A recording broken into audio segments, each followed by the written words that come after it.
যে নগাঁও ক্ৰিকেটাৰ্ছ ক্লাবে আমাৰ অভিনৱ Bora memorial Nagaon premier league এবাৰ দ্বিতীয়তম আমি 2022 চনত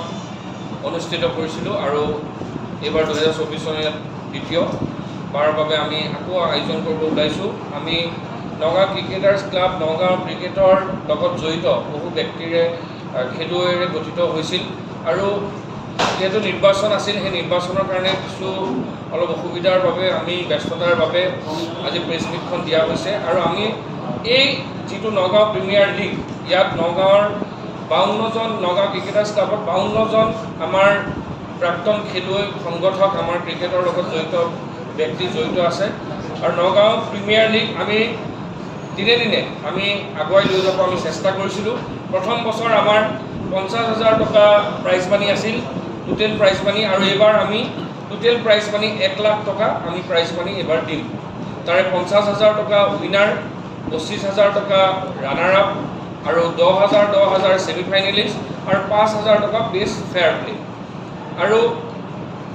এই টুৰ্ণামেণ্টখনত আমাক বিভিন্ন প্ৰতিষ্ঠান বা বিভিন্ন নগাঁৱৰ ব্যক্তিসকলে আমাক সহায় কৰিছে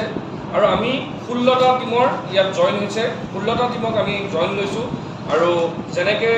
দেখা যায় যে IPLত বিভিন্ন টিমৰ নাম জেগা লৈ পেলাই থাকে আমাৰো ইয়াত আপোনালোকে দেখিছে যে যোৱাবাৰৰ champion Amolapatty Heroes Jalagaon Warriors Puranigudam Vipers Marowaripatty Salasar Diphlu Dare Devil Azadnagar Trail Blazers Bogoriguri Strikers Natun Bazar Super Kings Ali Tanguni Galaxian Royal Challengers Mulapatty অৱগাঁও থাণ্ডাৰ্ছ পানীগাঁও পেন্থাৰ্ছ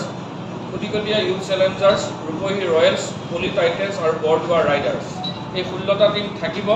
আৰু চব টিমতে 4জনকৈ নগাঁৱৰ বাহিৰৰ প্লেয়াৰ তেওঁলোকে ল'ব পাৰে আৰু তেওঁলোকে লৈছে।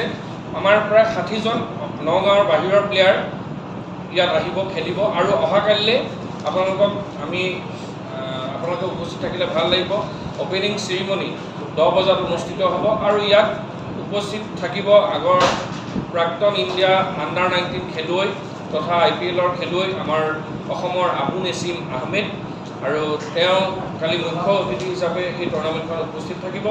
আৰু এই টুৰ্ণামেণ্টখন আপোনালোকক অনুৰোধ জনাওক যে এই টুৰ্ণামেণ্টখনত আপোনালোকে ভালকৈ হাইলাইট দি কভাৰেজ কৰি যাতে আগুৱাই লৈ যায় কিয় কাৰণে ইয়াৰ পৰা দেখা গৈছে যে বহু নতুন নতুন প্ৰতিভা এইবাৰ দেখা যাব আৰু আমি এই টুৰ্ণামেণ্টখন যিমান আৰু নেক্সট বছৰলৈ আৰু আগুৱাই আমি লৈ